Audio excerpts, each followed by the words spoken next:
जैसा कि हम जानते हैं कि लाखों साल पहले पृथ्वी पर मानव का कोई अस्तित्व नहीं था। इस पूरी धरती पर राज करते थे विशालकाय जानवर जिन्हें हम डायनासोर्स के नाम से जानते हैं। डायनासोर का यूनानी भाषा में अर्थ है छिपकली। यह प्रजाति करीब 16 करोड़ साल धरती पर अपना अस्तित्व बनाए रखने में कामयाब हुई।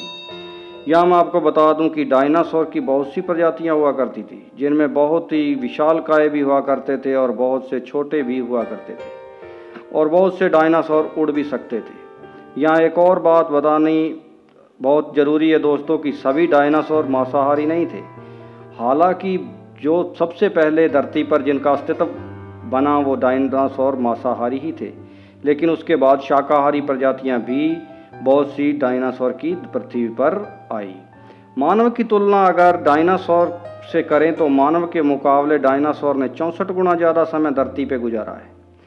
16 करोड़ साल के मुकाबले हमने केवल 25 लाख साल ही गुजारे हैं इस धरती पे। तो इस पूरी धरती के हर एक महाद्वीप पर डायनासोर के अवशेष मिले हैं, जिससे पता चलता है कि वो सारी पृथ्वी पे पाए जाते थे। कुछ डायनासोर्स की पूंछ लगभग 45 फीट लंबी होती थी, जो इसे भगाने के लिए उसके भागने में संतुलन बनाने के लिए प्रयोग में उसको लेता था वो, और इनकी उम्र लगभग 200 साल आंकी जाती रही है।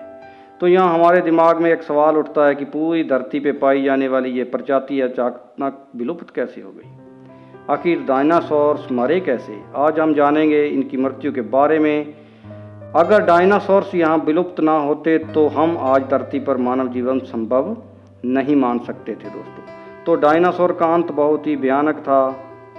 एक बड़ा एस्टेरॉयड धरती से टकराया, जिसके कारण डायनासोर का पृथ्वी से अंत हो गया। यह जो एस्टेरॉयड है ये मैक्सिको के युक्टान प्रायद्वीप से टकराया था, जिसके फलस्वरूप उस जगह पे 111 मील चौड़ा और 20 मील गहरा गड्ढा बन गया था। इस गड्ढे की पूरी जांच में जो वैज्ञानिकों ने पाया तो वहाँ सल्फर कंपाउंड मिला था। यह उल्कापिंड लगभग 10 किमी व्यास का था, जो लगभग 70,000 किमी प्रति घंटा की रफ्तार से पृथ्वी की ओर आ रहा था। इसकी रफ्तार के कारण ये एक आग के गोले में तब्दील हो गया। कहते हैं कि इसका विस्फोट इतना भयानक था कि उसके जो इर्द गिर्द 800 किमी था, वहाँ जितने भी डायनासोर थे वो अंधे हो गए थे।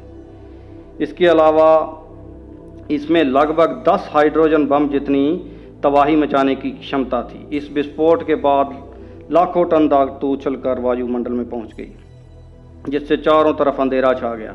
इस टक्कर के बाद शुरू हुआ कुदरत का असली कहर, जो भूकंप, समुद्री तूफान और रेडिएशन के रूप में डायनासोर्स पर टूट पड़ा।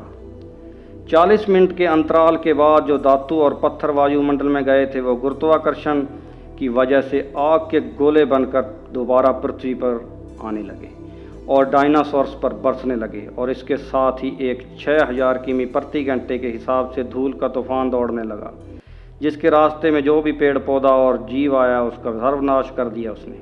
इस उल्कापिंड के गिरने के 90 मिनट बाद धरती का तापमान 200 डिग्री तक बढ़ गया था दोस्तों, और पृथ्वी नरक की भट्टी में तब्दील हो गई थी। महाप्रलय के बाद 25 किलोग्राम तक के जीव थे, उससे नीचे वाले जीव बचे। उसके ऊपर जो भी जीव था वो सभी मारे गए या जल के खाक हो गए। केवल वही भी जीव बचे जो बिलों में रहते थे, और इन जीवों को जिंदा रहने के लिए बहुत सा संघर्ष करना पड़ा, क्योंकि उसके बाद बहुत सी वनस्पति लगभग खत्म हो चुकी थी। जो मिला उसे खाकर वो जिंदा रहे। इस तरह से हुआ डायनासोर्स का अंत, और इसमें के बाद शुरू हुई नई दुनिया। इसके बारे में आपको ज़रूर बताएंगे दोस्तों। अभी के लिए सिर्फ इतना ही। मेरी जानकारी अगर आपको अच्छी लगे तो लाइक, शेयर और चैनल को ज़रूर सब्सक्राइब कर लीजिएगा दोस्तों। धन्यवाद।